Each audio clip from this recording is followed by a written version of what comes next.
Hello, this is Lani Armstrong from Gingerfoot Garden.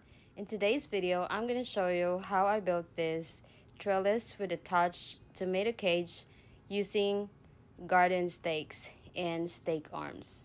So let's get started.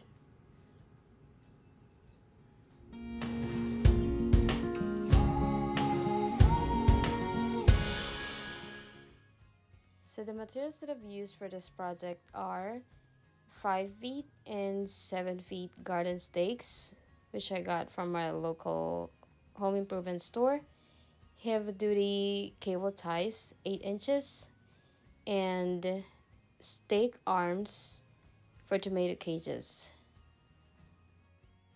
In addition to that, some of the materials that were very helpful to me are rubber mallet and a screwdriver.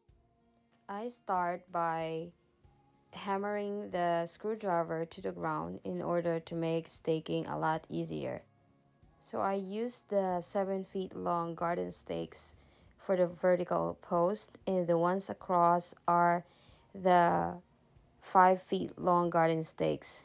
I use it for the sides and the ones at the top.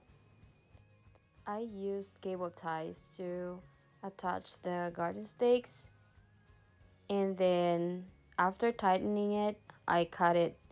But honestly, you don't have to use cable ties for this. You can use regular rope or string for it, as long as it is a heavy duty or a sturdy kind of material.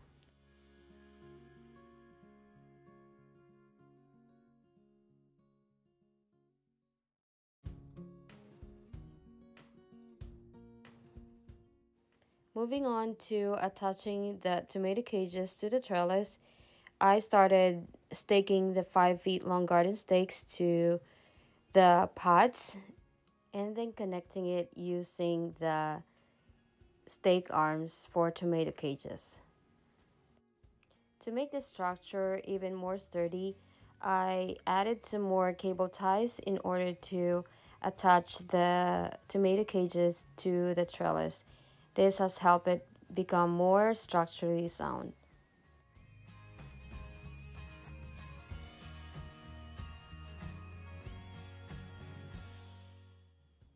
Trellising could be a little tricky for container gardening, and I'm not really a big fan of the round ones that I usually buy as tomato cages.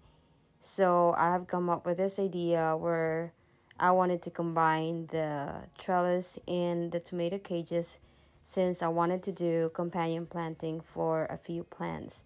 So this one will be used for tomatoes, peppers, and other vining plants. It's not gonna be zucchini because that will take up so much more space. But for other vining plants that doesn't take up so much space, I will be using it for that purpose. I hope this video is helpful to you, and if it is, please give us a thumbs up and subscribe to my channel. Thank you for watching. Happy gardening. Bye bye.